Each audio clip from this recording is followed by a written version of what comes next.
I think we all remember it very well, even though it seems more like a fever dream or some sort of fantasy every human on Earth collectively had, in what was probably the best summer in history. The first time we almost achieved world peace. Arch nemesis laid in each other's arms, government was close to just ending poverty at all, and for a minute we really thought this was the paradise that was promised to us. That day, July 6, 2016, the gates to heaven opened and then closed right after because of maintenance. Of course, I'm talking about the release of Pokémon Go. Now a lot of people might think I'm over-exaggerating a bit, but people who played day one know that this is not a lie. Everybody was playing Pokemon Go to the polls! A new Pokemania basically broke out.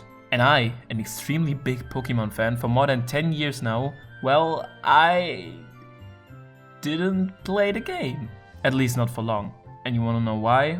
Well, I suppose a lot of people know that already, but this game, it really sucked. It had little to nothing to do with real Pokemon games. It lacked a lot of main features such as battling and trading with others. It always had server problems and all in all was completely lackluster upon its release. And yet, it was able to take our hearts by storm, and 3.5 years after its release, even I am playing it a lot.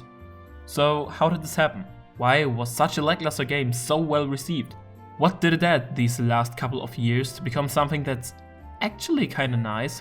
What is it like nowadays? And what was my personal experience with all of this? Well, follow me and I can show you the world post Pokémon Go.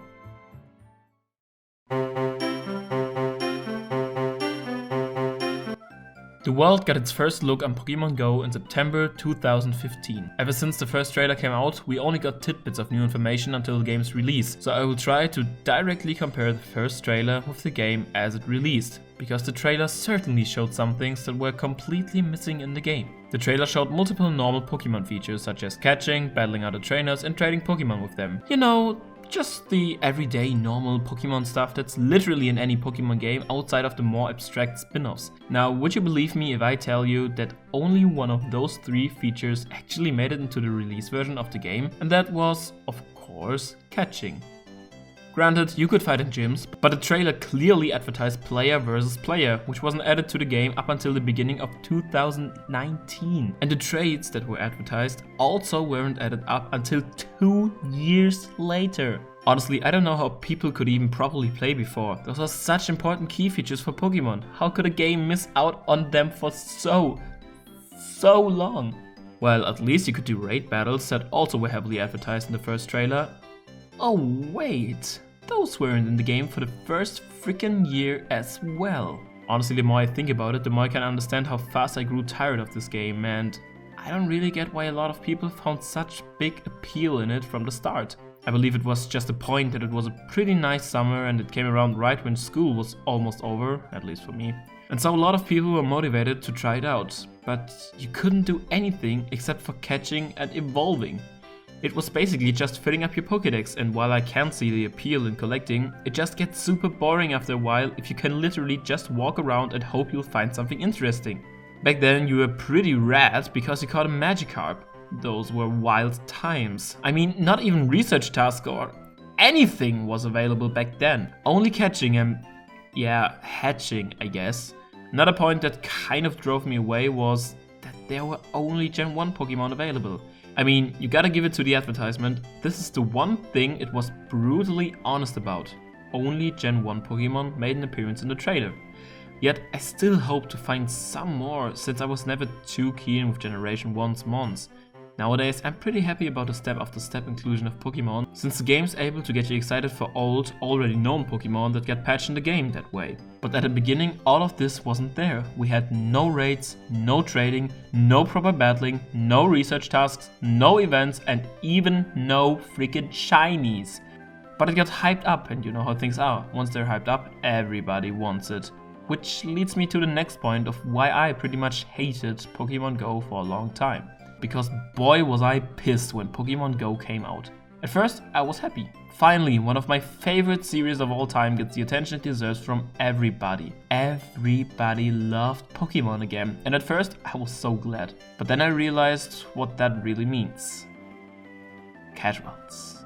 Now, don't get me wrong, I have nothing against people who aren't Pokemon freaks and know everything about the games. What really pissed me off were the pretentious fans. There were some people who mocked me for years for still liking Pokemon since apparently it's only for babies. But once Pokemon Go came out and was hyped up, suddenly they became the biggest Pokemon fans of all time. Been there since day one. And I grew sick of it. I grew sick of the people pretending to like Pokemon just to play along with the others. I grew sick of this game completely spitting on the real Pokemon formula and being a poor excuse of a game if anything. For a time I tried to play along. I kind of enjoyed it, but then I threw it away.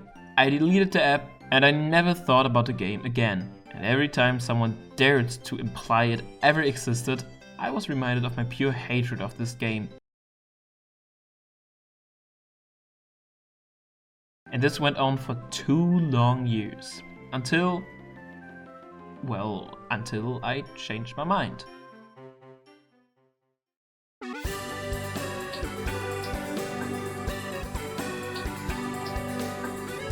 I came back to the game and it went through an entire metamorphosis. Suddenly we were in the middle of Generation 3. There were events everywhere. A huge number of shinies, legendaries, raids, researches, and right when I joined, even the long-awaited trading feature. It was the summer of 2018 and Pokemon Go was finally able to at least keep me interested for more than 3 days. The reason why I joined back in were my friends, by the way.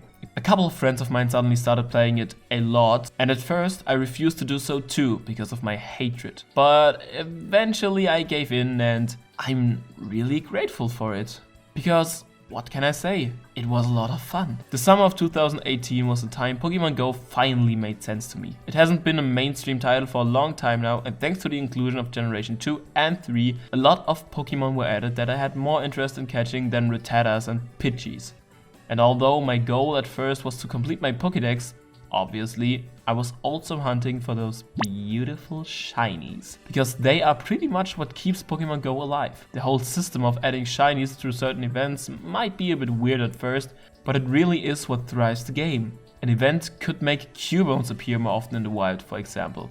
Seems pretty boring at first. But then there's also shiny Cubone added, so of course you go out there and play. Most of the time I'd only play when I was on the go anyway, but every now and then me and my friends met to play the game together. And I think the best time we had have always been the community days. Adding a rather rare Pokemon as a shiny, plus making it appear a dozen times more often in the wild, plus giving out certain rewards, those days rocked. And they still do. Every time Pokemon Go added new Pokemon or new shinies or new raids, I was amazed to see what we'll be able to catch now. Because Pokemon Go awakened the collector inside of me like no other game did.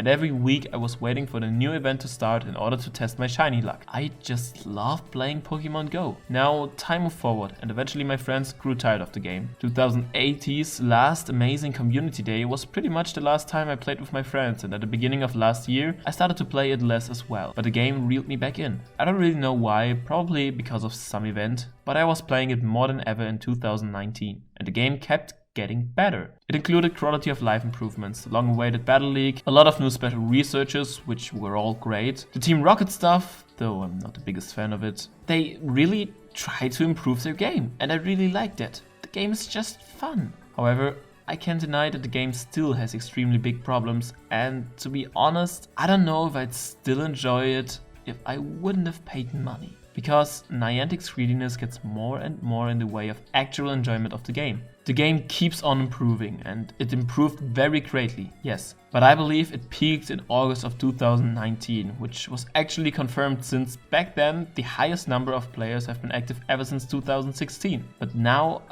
I don't know. The game has become problematic with its inclusion of Generation 5 and new events, which will lead us to the third part of this video.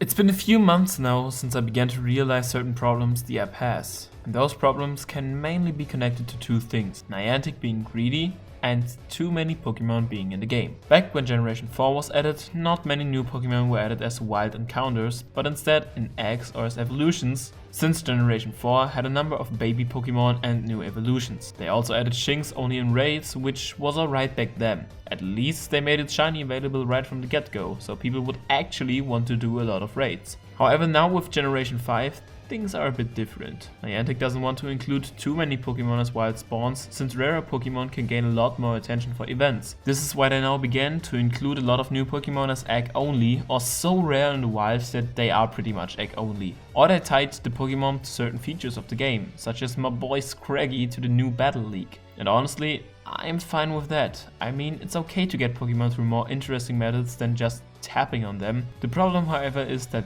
things such as breeding eggs or fighting in raids are very limited for free-to-play users. They can do one raid a day and hatch one egg at a time. Since some Pokemon are tied to eggs which take you 10 kilometers to walk, it can be really exhausting to breed, unless you buy more incubators in order to breed multiple eggs at once. You can also buy more raid passes, so you can do more than one raid per day, thus multiplying your chances to get something rare. A couple of days ago, Pokémon Go held the, in my eyes, worst event yet, the Sinnoh celebration. They did the same thing for Kanto, Johto and Hoenn before, and at least in the case of Kanto and Hoenn, the new shinies included were the early rodents and birds, Rattata, Pidgey, Zigzagoon and Tailo. All of those Pokemon could be encountered in the wild dozens of times, so getting a shiny was rather easy. This time, however, the new shinies were Hippopotas and Riolu. While Hippopotas could be encountered in the wild, though it was still rare, let's be honest, everybody only cared about Riolu. However, shiny Riolu could only hatch from 7 kilometers eggs.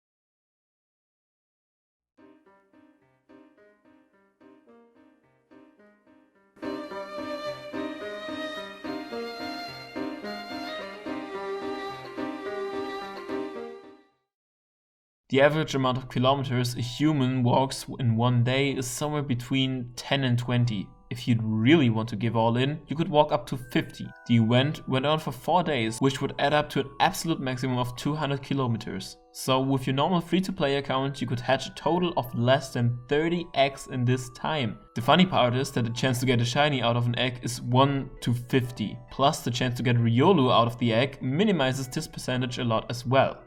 You see the problem here, right? So without buying more incubators, your chances to get a shiny Riolu would be very, very small. And I mean, yeah, these are shinies, so it should be small. The problem is that an event should boost a certain Pokemon's percentage, because right now that the event is over, your chances to get a shiny Riolu out of a 7 kilometers egg aren't that much smaller compared to the event. This is not what an event should be like. Niantic was telling the players that Riolu would be part of the event's extras, which wasn't fully true, but at least it led people to buy more incubators. Also, fun fact, there was a mission which gave you a Hippopotas, plus a good chance to get a shiny, and in order to do so you would have to win a raid, which, may I remind you, free-to players can only do once a day. This game got pretty damn rigged. And I know this is just what mobile games are like, but Pokémon Go hasn't always been like this. Whenever an event occurred before, you just went out and caught as many Pokémon as possible, and with some luck, you'd get a shiny. You know, luck. Not the impossibility for anyone who doesn't pay to get anything interesting. They even had events you could only attend if you bought a special pass. Just why? The game gets more and more rigged and I don't like it. More and more Pokemon are only added to eggs or raids. The events leave you pretty unexcited, and all in all, without paying real money, it's pretty hard to fully play the game. Once again, I am aware this is what mobile games are like, but I just wish we could go back to when every event excited players, because we all got a great chance to get something exciting.